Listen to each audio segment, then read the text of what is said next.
छीन ललकै सासु भय खोकिया काल सासुर देखतौ ने तो मारतो हमर सासु बहुत अच्छा छथिन, नहीं मारे छथिन। हुनकर खिलाफ बोलबी तो तोरा कहीं कुछ नहीं कहता कि अरे दोसर कोई के घर के घटना छी, अपना दोनों कलाकार छियै तब तो ठीक है बात है कह अपना दोनों कलाकार छियै त गाबै ल पड़ै छै। हां सही बात है कि से हो छीन ललकै सासु भय खोकिया जाइ छियै थाना केस करबै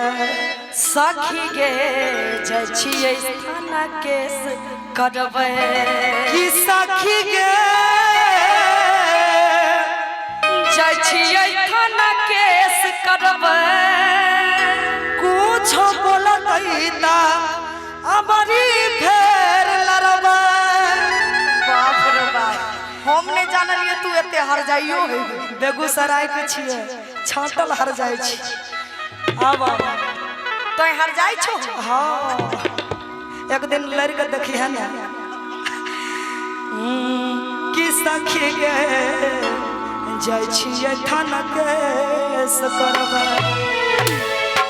गे हमर साइकिल न देलका मोबाइल नोकिया से हो छीन ललकै सासु भय खोकिया छियै थाना केस करबै सखी गे जाइ छियै थाना केस करबै सखी गे जाइ छियै थाना केस करबै सखी गे जाइ छियै थाना केस करबै सखी गे जाइ छियै थाना केस करबै हमर साइकिल न देलका मोबाइल नोकिया से हो छीन ललकै सासु भय खोकिया छियै थाना केस करबै। क्या बात लेकिन इसी धुन पे मुझे रूप ने कहीं का नहीं छोड़ा ऐसे गलियों में लगे दिल छोड़ा गुरु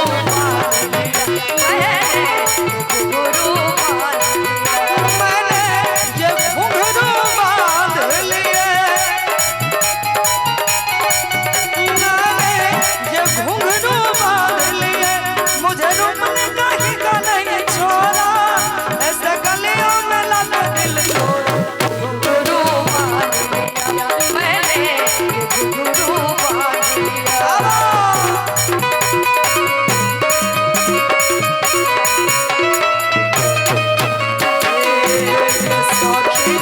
एगो बेटा के बिना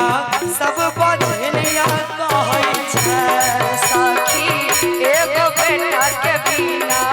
लोग बछनिया कहै छै लोगवा बजनिया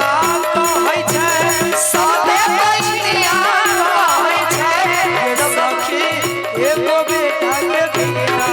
सब बछनिया कहै छै सखी एगो बेटा के बिना लोग बछनिया कहै छै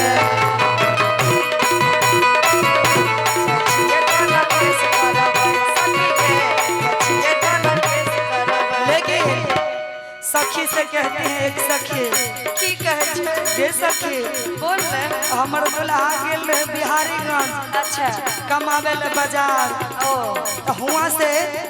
एक 1200 में नोकिया के मोबाइल खरीद के भेजल अच्छा सेहो ई बुढ़िया हरजैया छीन लेलकै बड़ा हर जाय छै तोर सास कहै छै हमरा बेटा के कमाई छी एहि पर तोहर हक नहीं छो। अच्छा अब तोहे बताही हम केकर गलती छी। तोरा तो देख लियो आईफोन अभी जमाना में ले लिए, ई पुराने जमाना के बात छै। ओ सुना बिहारीगंज से भेजल रहे 1200 के मोबाइल गे के मोबाइल के 1200 के मोबाइल के आप के ना सख से करबै नैहर के नंबर डायल गे नैहर के नंबर डायल के नैहर के नंबर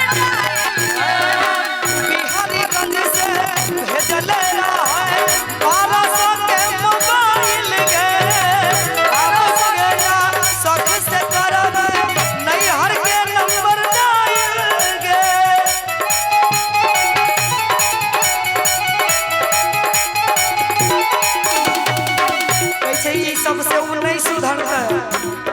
अब हमरा पर पंचायती बैठवे ला पड़ते। तू जे बोले छी तोरा दिक्कत भेलो लेकिन हमरो सुन के दिक्कत होई छो। लेकिन पैरवी करे लिए सारा पंचमुखिया मोबाइल छीन लेलक सास भाई जिया गाना कैसे करो सखी के जिया गाना कैसे करबो छोला दई गाया मारी फेर ललबा के कुछ बोला दई गाया मारी फेर ललबा के हमर साकी ना दलगा मोबाइल नोकिया से हो छीन लेलक सास भाई नोकिया सखी के जिया गाना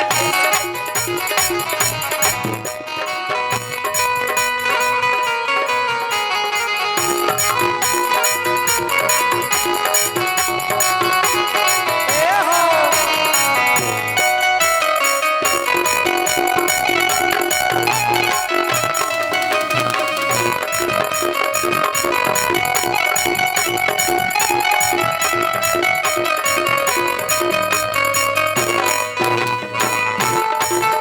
क्या बात है।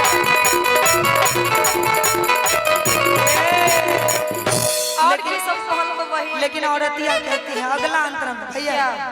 ओ कि बार मुँह जोर छे आगे ननदी नटनिया मुँहे पलब लब बोलै छे अपर सुज गल के स्विच ऑफ मोबाइल अभियो तक नहीं खोलै छे। इहा दुनु न छियो हाँ मार न दुनु बहिन एगो एगो कुठा खटा